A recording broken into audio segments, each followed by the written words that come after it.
सृष्टिस्थिति विनाशानां शक्तिभूते सनातनी गुणाश्रये गुणमये नारायणी नमोस्तुते ನಾರಾಯಣಿ ನಮೋಸ್ತುತೆ. ಇದು ಜೀವನಗಂಗದಲ್ಲಿ ಬಂದಿರೋಂಥ ಸನ್ನಿವೇಶಗಳೇ, ಆದರೆ ತಪ್ಪಿದ್ದ ಕ್ಷಮಿಸಿದೆ ಅಂತ ಹೇಳ್ತಾನೆ ಶಾರದಾಂಬ. ಶ್ರೀ ಮಾತೆಯವರು ಪತಿವಾಕ್ಯ ಪರಿಪಾಲನೆಯನ್ನು ಚಾಚು ತಪ್ಪದೆ ಮಾಡುತ್ತಿದ್ದರು. ಇದೆಲ್ಲರೂ ಗೊತ್ತಿರುವ ವಿಷಯ ನಿಜ. ಆದರೆ ಕೆಲವೊಮ್ಮೆ ಮೌನದಿಂದ ಪ್ರತಿಭಟಿಸುತ್ತಿದ್ದರು. ಕೆಲವೊಮ್ಮೆ ಅವರಿಗೆ ಇಷ್ಟ ಆಗಿದ್ದಾಗ ಮೌನದಿಂದ ಪ್ರತಿಭಟಿಸುತ್ತಾರೆ. ಮೌನನೇ ಅದಕ್ಕೆ ಮೊದಲು. ಒಮ್ಮೆ ಶಿಷ್ಯನೊಬ್ಬನು ರಾತ್ರಿಯ ಊಟಕ್ಕೆ ಹೆಚ್ಚು ಚಪಾತಿಗಳನ್ನು ತಿಂದಿದ್ದನೆಂದು ರಾಮಕೃಷ್ಣನಿಗೆ ತಿಳಿದು ಅವರು ಆತನನ್ನು ಗದರಿಸಿದರು. ಆತ ಆಗ ಬೇಡ ಬೇಡವೆಂದರೂ ಅಮ್ಮ ಬಲವಂತ ಮಾಡಿ ಬಡಿಸಿದಳು ಎಂದನು. ಅವನಿಗೆ ಬೇಡ ಅಂದರೂ ತಾಯಿ ಪ್ರೀತಿ, ತಿನ್ನು ತಿನ್ನು, ನೀನು ತಿಂತೀಯ, ನೀನು ಬಲಿಸಿ, ನಿನಗೆ ಆಗಲ್ಲ, ಹೊಟ್ಟೆ ನಿನಗೆ ತುಂಬ ದೊಡ್ಡದು ಅಂತ ಹೇಳಿ ಬಡಿಸ್ತಾ ಇರ್ತಾರೆ ತಾಯಿ ಶಾರದಾಮಾತೆ. ನೀನು ಹೀಗೆ ಅತಿಯಾಗಿ ಪ್ರೀತಿ ತೋರಿಸಿದರೆ, ಅವರು ಶಾರದಾಮಾತೆಯವರಲ್ಲಿಗೆ ಹೋಗಿ, ನೀನು ಹೀಗೆ ಅತಿಯಾಗಿ ಪ್ರೀತಿ ತೋರಿಸಿದರೆ ಆ ಹುಡುಗರ ಭವಿಷ್ಯವೇ ಹಾಳಾಗುತ್ತದೆ.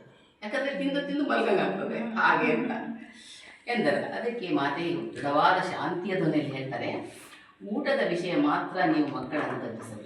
ಊಟದ ವಿಷಯದಲ್ಲಿ ಮಾತ್ರ ಮಕ್ಕಳನ್ನ ನೀವು ಗದರಿಸಬೇಡ್ರಿ. ಅವರ ಭವಿಷ್ಯವನ್ನು ನಾನು ನೋಡಿಕೊಳ್ಳುತ್ತೇನೆ ಎಂದರು. ಮುಂದೆ ಅವರ ಭವಿಷ್ಯನ ನಾನು ನೋಡ್ಕೊಳ್ತೀನಿ. ಎಲ್ಲರೂ ತಾಯಿ ನೋಡ್ಕೊಳ್ತೀನಿ ಅಂತ ಹೇಳ್ತಾರೆ. ಮಾತೆ ಅದು ತಾಯಿ ಪ್ರತಿಯೊಬ್ಬರು ನಾನು ನೋಡ್ಕೊತೀನಿ, ಎಂಥವ್ರನ್ನೂ ಸಹ ಕೆಟ್ಟವರು ಒಳ್ಳೆಯವ್ರನ್ನ ಎಲ್ಲರೂ ನೋಡ್ಕೊತೀನಿ ಅನ್ನೋ ಭಾಷೆ ಕೊಟ್ಟಿರುವಂಥ ತಾಯಿ ಶಾರದಾಮಾತೆ. ಮತ್ತೊಂದು ಪ್ರಸಂಗದಲ್ಲಿ ದಕ್ಷಿಣೇಶ್ವರಕ್ಕೆ ಬರುತ್ತಿದ್ದ ಭಕ್ತರು ಹಣ್ಣು ತಿಂಡಿ ಸಿಹಿ ತಿಂಡಿಗಳನ್ನು ತಂದು ಶ್ರೀರಾಮಕೃಷ್ಣರಿಗೆ ಅರ್ಪಿಸುತ್ತಿದ್ದರು. ಅದು ವಾಡಿಕೆ ಸಾಮಾನ್ಯವಾಗಿ ಯಾರ ಮಾತಾಡಿದ್ರೆ ತಗೊಂಡು ಹೋಗುವಂಥ ಪದ್ಧತಿ ಇತ್ತು ಅಂತ ಅರ್ಪಿಸ್ತಾ ಇದ್ರು. ಶ್ರೀಮಾತೆ ಅದರಲ್ಲಿ ಶ್ರೀರಾಮಕೃಷ್ಣರಿಗೆ ಆಗುವಷ್ಟು ಸ್ವಲ್ಪವನ್ನು ಎತ್ತಿಟ್ಟು, ಅವರಿಗೆ ಎಷ್ಟು ಬೇಕೋ ಅಷ್ಟನ್ನು ಎತ್ತಿಟ್ಟು ಮಿಕ್ಕಿದೆಲ್ಲವನ್ನು ತಮ್ಮ ಬಳಿಗೆ ಬಂದ ಭಕ್ತರಿಗೆ ಸುತ್ತ ಇರುವ ಮಕ್ಕಳಿಗೆ ಹಂಚಿಬಿಡುತ್ತಿದ್ದರು. ಇದನ್ನು ಗಮನಿಸಿದ ಶ್ರೀರಾಮಕೃಷ್ಣರು ಒಂದು ದಿನ, ನೀನು ಹೀಗೆ ದುಂದುಗಾರಿಕೆ ಮಾಡ್ತಾ ಇದ್ದರೆ ನಮಗೆ ಮುಂದಿನ ಜೀವನ ನಡೆಯೋದೇನು, ನಾಳೆದೇನಿಗೆ ಅಂತ ಅಂತಾರೆ. ಅದಕ್ಕೆ ಎಂದು ಬಿಟ್ಟರು. ಆ ಸಂಗ್ರಹ ಪ್ರವೃತ್ತಿಯ ಪತಿಯೇ ಹಾಗಾಗಿ ಬಿಟ್ಟು ಸಂಗ್ರಹಿಸಬೇಕು ಅಂತ ಹೇಳ್ಬಾರ್ದು ಅನ್ನೋಂಥ ಪತಿಯೇ ಈಗ ಸಂಗ್ರಹಿಸಿಡಬೇಕು ಅಂತ ಹೇಳ್ತಾ ಇದ್ದಾರಲ್ಲ ಅಂತರಾಗಿ ಪತಿಯೇ ಹಾಗೆಂದು ಬಿಟ್ಟಾಗ ಶ್ರೀಮಾತೆಯವರು ಮರು ಮಾತಾಡಿದೆ. ತಲೆ ತಗ್ಗಿಸಿ ತಮ್ಮ ಕೋಣೆಗೆ ಹೊರಟೋದು. ಮಾತಾಡಲಿಲ್ಲ, ಮೌನವಾಗಿ ಹೊರಟೋದು.